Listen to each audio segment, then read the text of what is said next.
Oi pessoal, bom dia, um dia ótimo para todo mundo. Nós vamos então começar o estudo da carta de Tessalonicenses, né? Ó, Tessalônica está aqui, ó, tá vendo? Na Macedônia, tá vendo?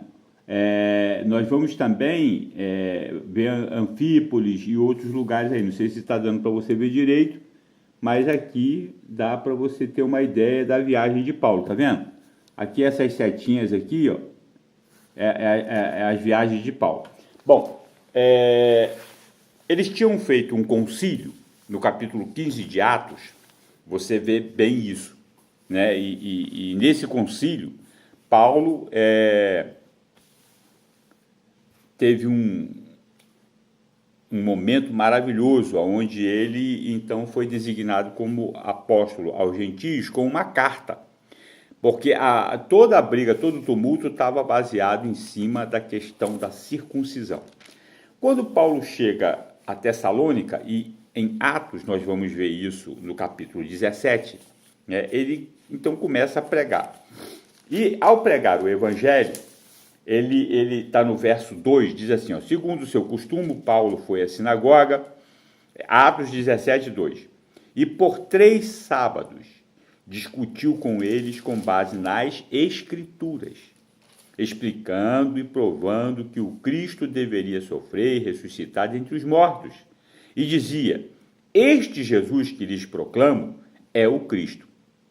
Então, Paulo, em todos os lugares que ele ia, ele procurava, ele era judeu, ele procurava uma sinagoga judia, e lá eles tinham o hábito de dar a palavra. Lembra que eles deram a palavra para Jesus também? E Jesus leu Isaías. Então, o que eu quero dizer para vocês é assim, nós vamos fazer um estudo, eu não sou teólogo, eu não sou exegeta, eu não sou pastor, eu não vou pedir seu dinheiro, seu dízimo, né? Não vou dar o número da minha conta para você depositar dinheiro, não vou fazer voto com você, não vou ficar aqui falando que se você fizer um voto, você vai ficar rico e milionário, não. O que eu quero é a palavra, a escritura, e fazer uma reflexão naquilo que acontecia naquela época e o que acontecia e acontece hoje nos olhos. Mas mais importante do que tudo isso é que eu quero pedir a Deus para que Ele próprio me ensine a palavra dEle. Então nós vamos orar com este alvo, pedir a Deus para que Ele próprio nos ensine a ouvir, entender, discernir a palavra dEle, que para mim é as Escrituras, e eu amo a Bíblia, a cada dia mais. Então vamos orar? Pai, sou eu, Pai, teu filho, Thales Vicente Ferreira. Ah, Pai, abre os olhos da minha alma, abre os olhos do meu coração, abre os olhos, Pai, para que eu possa te ver, Pai. Eu tenho estado cego durante muito tempo e eu quero te ver, eu quero te ouvir. Abre os meus ouvidos, eu quero te sentir, Pai.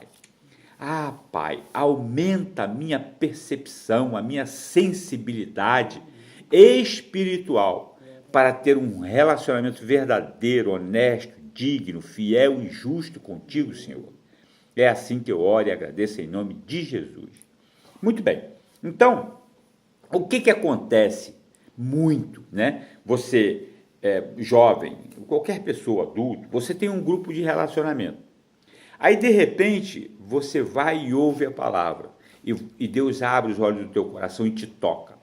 Aí você deixa aquele grupo e começa a fazer parte de um outro grupo, para que você possa ouvir mais da palavra de Deus, e aquilo te emociona, aquilo te deixa maravilhado. Você começa a perder amigos, inclusive familiares, que eles estão muito voltados para a questão do contra, né? Se você é isso, eu sou contra isso, então a gente não vai ter mais relacionamento. Geralmente quem bebe, para de beber. Quem se prostitui, quem pratica imoralidade sexual, sai daquele grupo. Ora, aquele grupo, o que ele vai sentir? A tua falta. Ele vai ficar com raiva de você, ou vai ficar com raiva da pessoa que tirou você dali e está indo com essa para outro lugar. E causa uma inveja. E olha só, os judeus ficaram com inveja. Por quê? Porque muitos gregos temente a Deus, e não poucas mulheres da alta posição, tinham aceitado Jesus e agora estavam dando ouvido a Paulo e Silas. Né? Silas era um profeta. O que acontece no dia de hoje? Você vai a uma igreja, tem um profeta, faz uma profecia, muitas pessoas vão lá para ouvir o que o profeta tem que falar. Isso não está correto. O correto é você ir à igreja para ouvir Deus falar com você. Ele vai falar e vai usar a quem ele quiser. Mas você tem que não ir em busca das bênçãos, dos milagres. Você tem que ir o milagre na nossa vida é Deus. Então, essas pessoas que ficam com inveja começam a perseguir para impedir que você atinja aquele objetivo. Agora nós vamos lá para a carta aos Tessalonicenses. Lá na carta aos Tessalonicenses, logo no começo, a gente fica sabendo o propósito. Qual o propósito que Paulo tinha ao pregar os Tessalonicenses? Né? Paulo tinha partido de Tessalônica para escrever a carta. Qual o propósito que Paulo tinha para escrever a carta? De Tessalônica, após uma permanência bastante breve, os convertidos recentes do paganismo, os que eram pagãos e tinham passado a aceitar Jesus, ficaram, portanto, com pouco apoio em meio à perseguição. O propósito de Paulo a escrever a carta era incentivar os novos convertidos nas provações. Por quê? Porque essas pessoas que são novas convertidas, elas sofrem perseguição, elas sofrem ataques, elas sofrem desprezo, ela perde amizade, né? Algumas são até mandadas embora do emprego, né? Então, Paulo está dando instruções a respeito do viver piedoso, conclamar alguns a não negligenciar o serviço diário, porque é diário, e oferecer certeza a respeito do futuro. Pode observar que a carta de Paulo ela é escatológica. Sempre no final do capítulo, ele fala a respeito da volta de Jesus. Escatologia quer dizer uma doutrina daquilo que vai acontecer.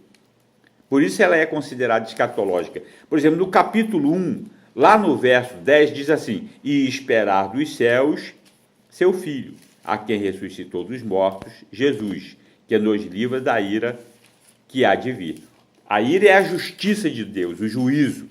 Então ele está dizendo, esperar que Jesus vai voltar. No final do capítulo 2, ele fala assim, perante o Senhor Jesus, na sua vinda, não são vocês, de fato, vocês são a nossa glória e a nossa alegria. Quer dizer, pois quem é a nossa esperança? Alegria ou coroa em quem nos gloriamos perante o Senhor Jesus na sua vinda. Quer dizer, ele vai voltar de novo. Então, todos os capítulos que Paulo termina, ele vai falando, no capítulo 3, que ele fortaleça o coração de vocês para serem irrepreensíveis em santidade diante de nosso Deus e Pai, na vinda de nosso Senhor Jesus com todos os santos. Ele vai voltar. No final do capítulo 5, a mesma coisa. Então, eu quero que vocês, junto comigo, ore a Deus todos os dias, para que abra os olhos da alma,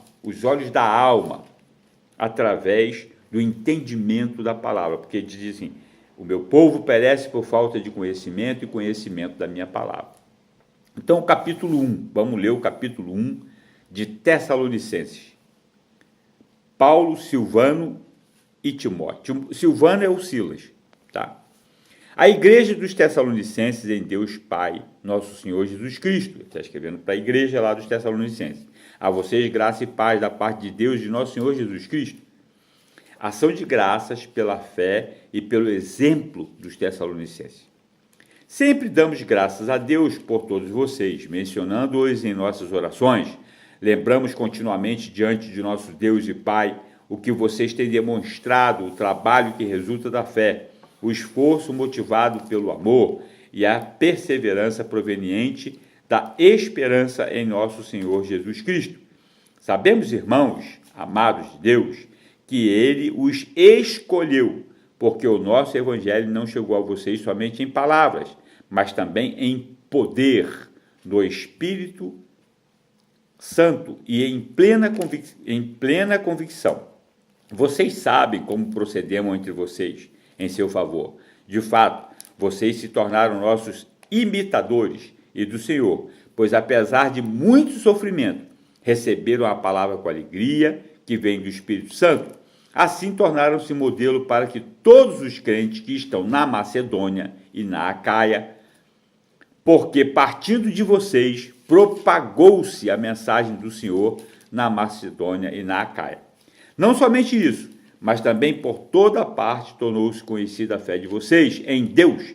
O resultado é que não temos necessidade de dizer mais nada sobre isso, pois eles mesmos relatam de que maneira vocês nos receberam e como se voltaram para Deus, deixando os ídolos, a fim de servir ao Deus vivo e verdadeiro, e esperar dos céus seu Filho, a quem ressuscitou dos mortos, Jesus, que nos livra da justiça que há de vir. Então, por hoje, a gente vai ficar aqui no capítulo 1. Então, os Tessalonicenses receberam a palavra e passaram a propagar a palavra. E é assim que acontece comigo, com você, com todos nós, que recebemos a palavra e passamos a propagar a palavra. É assim que eu agradeço a Deus e oro todos os dias para me manter e permanecer desse jeito. E a vocês todos eu desejo um dia ótimo, um dia maravilhoso, um dia fantástico. Que Deus nos abençoe. Amém?